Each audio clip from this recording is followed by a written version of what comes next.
Okay, guys, it's Penelope and I'm in London, and I started this channel a few years ago based on looking at complex PTSD and early trauma and hypersensitivity, and also to encourage us to evolve any early trauma and imprints that we have so that we get to live a life that's more in alignment with where we want to be going. And we have to clear the debris from the past. The thing is, with healing, when I first started my own healing journey, what I wanted to do was think that I was just going to, for instance, I stopped drinking alcohol in 2012. And what I believed at that time was my life was just going to take off and I was going to fly into the world that I wanted to be in and live, more fully. What really happened for me at that time was that the trauma that I'd been through in childhood began to rear its head.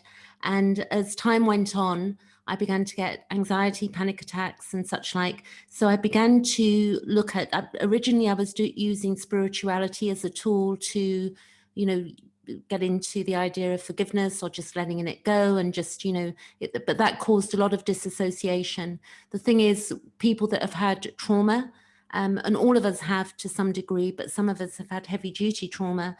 What happens is that we disassociate for many years and then it begins to come back so that it can be healed, and it's there in us. We can't ignore it. So we have to integrate it. What I've learned is, and Pete Walker, which I'm going to refer to in a moment, he says in his book, Complex PTSD From Surviving to Thriving, that we basically have to make sure that we're not doing the all or nothing, which means that we're looking to be fully healed. We're going to have good days, we're going to have okay days and bad days. This is normal for people that have not been through trauma. We have all different types of days, and it's learning not to, act out on our triggers. So I'm going to go to my first slide, and here, basically what Pete Walker's saying here is that we get triggered and we can get abandonment depression. So the following video to this, I'm going to read a piece from his webpage, but for now we're going to look at this.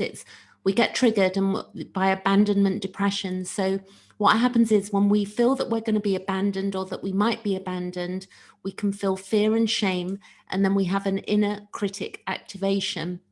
Or we can have an inner critic activation anyway, and then we will spiral.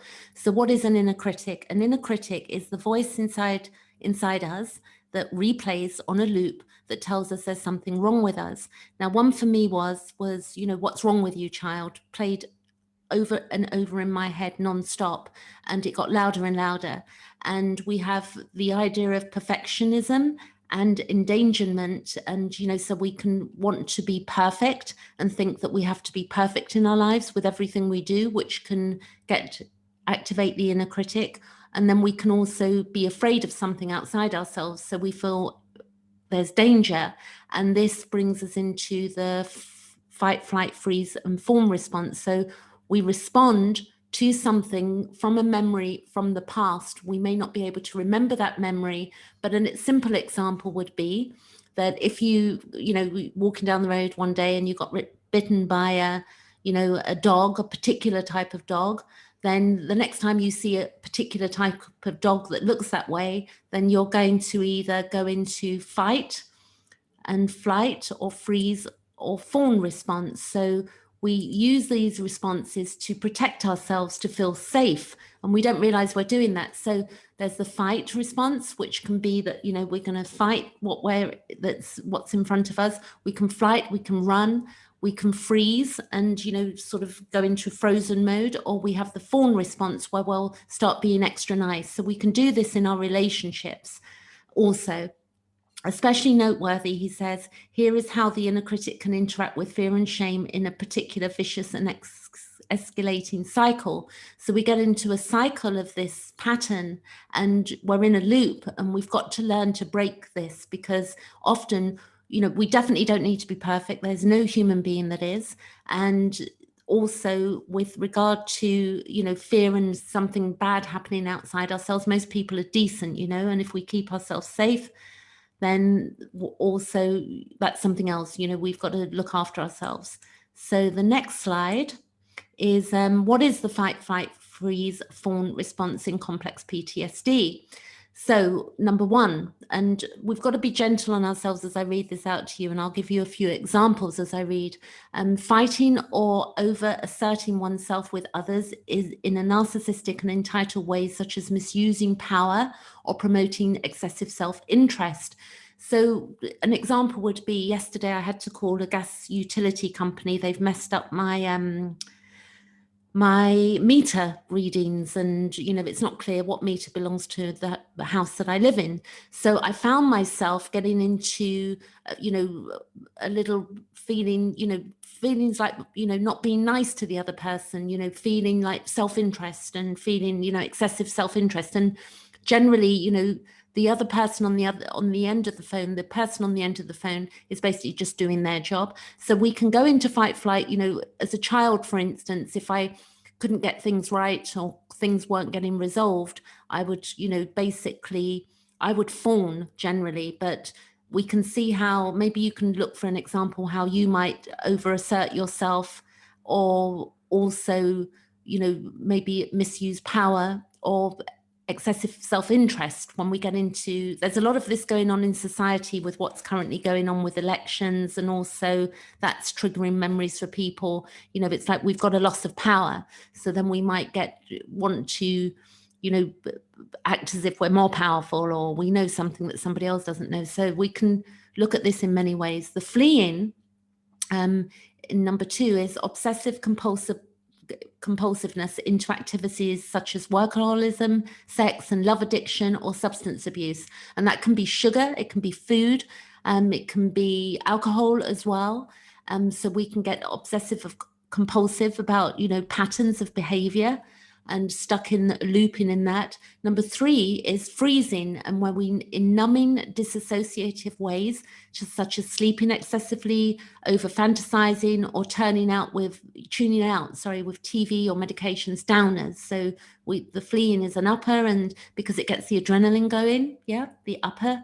And then the downer is, where we're switching off and we're taking ourselves out of society and the world. So we can freeze. We might not want to go out. We might not want to leave our house. I mean, it's difficult at the moment with COVID, but, generally we can look at this. Number 4 is fawning. It's self-abandoning and obscusious, I think that says, codependent relating. The fawn response in trauma is delineated in my earlier article. So on Pete Walker's webpage, which I'll show you on a link, you can check out the codependency and trauma that's on his page. So fawning, can be being extra nice to somebody. You're scared to lose your job. You're worried that something bad's going to happen to you, that you might lose a relationship if you stand up for yourself and stuff like that. So there's a few examples. And then the next this is the book that I'm going to be referring to. The next video I'm going to make is today, so it'll be after this video, is Managing Abandonment Depression, which is really important to understand how we handle that at this time, because a lot of us are feeling a lot of sadness and maybe a lack of control of our own lives. So we've got to understand what's going on with that, because some of that will be going back to our past early trauma memories. Now this I'm going to show you. I'm in part an evolutionary astrologer, and I have a mentor and coach, somebody that works with me on my understanding my own astrology and what's happening. It does link in. Carl Jung, you may have heard of, used astrology with patients in his practice. And with symbolism, we can begin to delve into understanding our own psychology. And it may seem odd to some people to hear that, but astrology is a very old tool that would have been used, for probably thousands of years. Symbolism goes way back. So it would have been the first form of psychology, because we would have looked at symbolism to understand our psyche and the archetypes also. So here's a little example. We've got 2 boxes here. We've got one person, and, in line with Halloween, this is Dracula. But also we can look at this as somebody that appears to us to be, maybe narcissistic, for instance. We might see somebody outside ourselves as being a threat to us. Or it could be, it could be a friend, it could be a lover, it could be an employer, it could be something outside us that has power over us, and they're holding the cup, their cup is full, and we're over here. This can be male or female, but I chose a female because I am a female. And again, you know, this could be a female too. You can swap these around if you wish, but let's go for this. So in this box, let's say we got the person who's got the ideas that, and they've got some power over us, their cup is full, and we're over here and we have an interaction with this person here.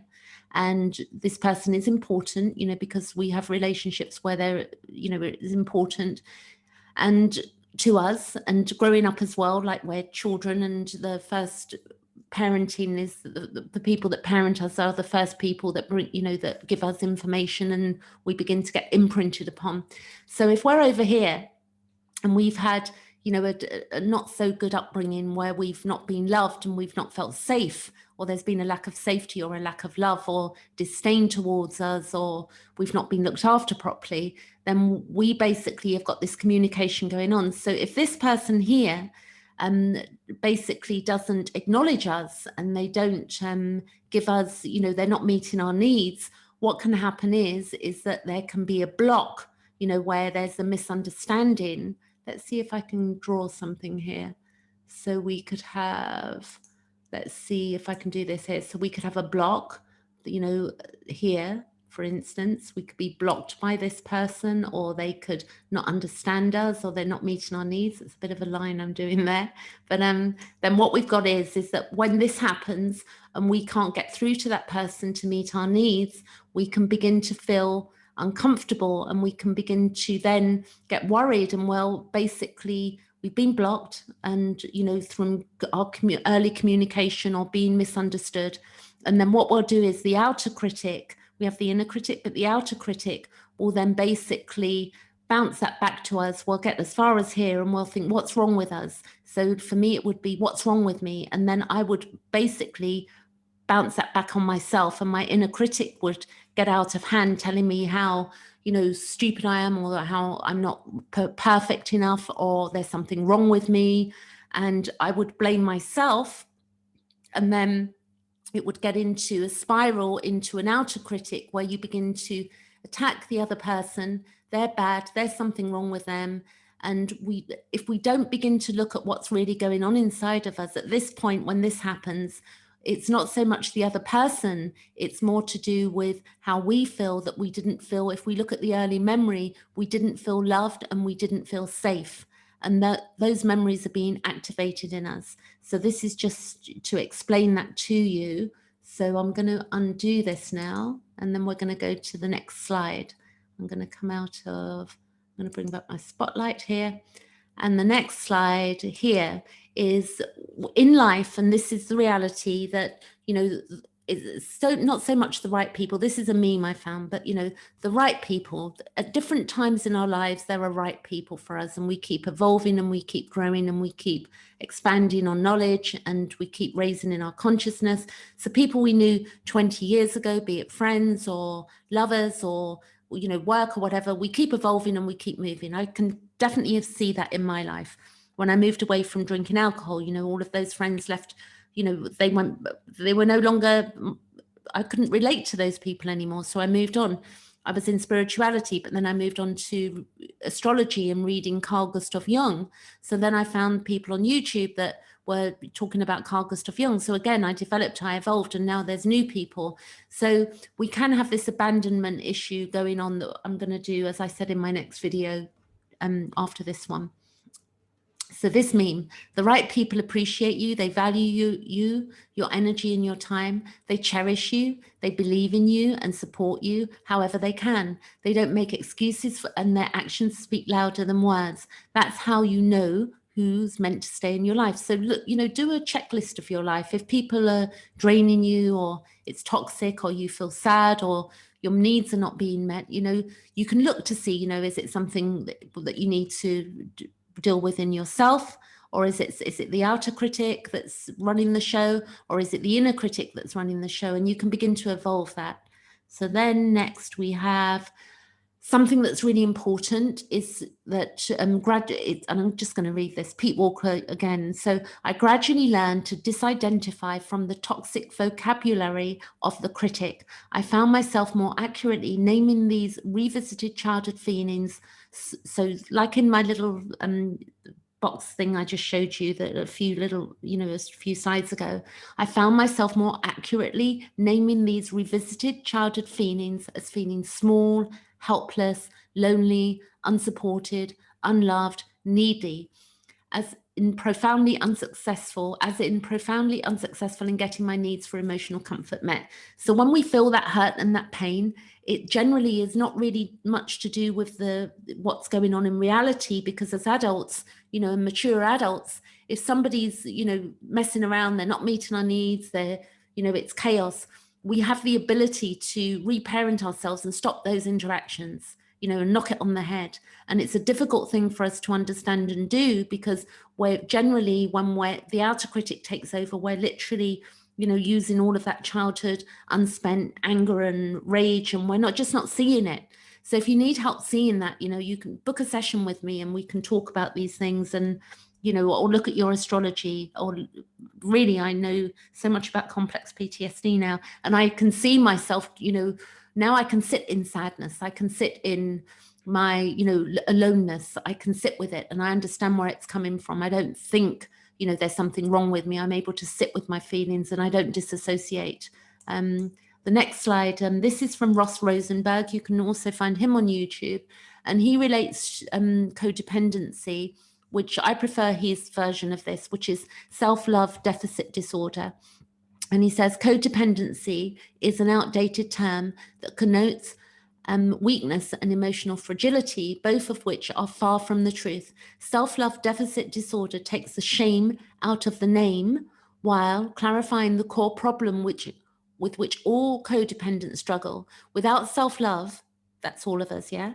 Without self-love, codependents will reflexively and perpetually be attracted to harmful pathological narcissists. So I don't want to go, pointing fingers, because we've all got, to some degree, we've all got narcissism inside of us. And a lot of this, behavior, when the outer critic takes over, that is basically, what narcissism is. It's something where people are projecting, a nastiness. So it's funny, narcissist, nastiness, and it's an unawareness. Some people are aware, clearly they will, purposefully be painful to another human being. But most people are, just unaware of how they're affecting other people. They've got their own fight, flight, freeze, fawn. They've got their own childhood traumas. And that doesn't mean we're going to go around saving anybody. It just means that we have to be very aware that we're not just pointing fingers, and that we are looking ultimately towards healing that inner wounding and hypersensitivity we've got, whatever our wound is. And the beautiful thing, bringing up astrology again, through Chiron, which is the wounded healer, which is our hypersensitivity, we can see what imprints we're working with in an astrology chart, if you did not know that.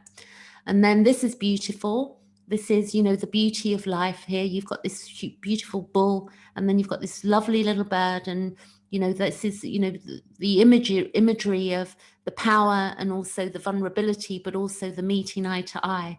And we can meet with our own inner child eye to eye and begin to nurture that inner child and love that inner child and reparent our inner child. And then this is another beautiful image, and you've got the circle here. And to become whole. So the work of Carl Jung would be meaning that, we're not just using the outer critic on everyone else. We're seeing it go on right now in society with all of these elections going on. I'm in London, but the USA, there's all this chaos all over the world, and rules and regulations around COVID. In London, the same as USA with that. And we're basically, individually, we need to become whole. And that means that we look at the shadow aspect of ourselves. We want to be looking for our inner genius and begin to do work that we love, or art or something that we love. Because as we begin to do something creative, and it can be you know, it can be so many, a multitude of things. As we begin to see the beauty and get that out of us in our own lives, then it begins to be reflected back into us as well. And we drop off on the outer critic, but also we realize the, you know, how connected we are. And in that becoming whole, we also claim our own inner shadow, and that we're not all, you know, 100% squeaky clean, that we've all got, you know, bits of us that are not perfect, and that we've all got a side in us that wants to fight, flight, freeze, and whatever, and that we're all working together. And but at the same time, we be very discerning, and we look after ourselves. We nurture, the inner parent, the inner mother, or the inner father. And again, that's work, the Pete Walker book. And then, you know, last but least, if you looking at this just for now, you know, if you have a problem right now, do you have a problem? Then, and if it's no, and most of us have one problem or another, you know, then you don't worry. But if you do have a problem, can you do something about it? And if the answer is either going to be a yes or a no, you know, then we basically get into understanding where we can do something about something and where we can't, and where we can do something about something, we begin to heal that in us. You know, there's always something somewhere that we can do, or we go and get help and get somebody to hear us out and understand. And it's not always the people we want to hear us, but, you know, this is life. You know, we keep moving, and we keep growing, and we keep evolving, and life has some beautiful gifts with it as well. So that's it, end of this video, and I'll be doing the next video, which is managing depression. Okay, thanks for watching. Thank you.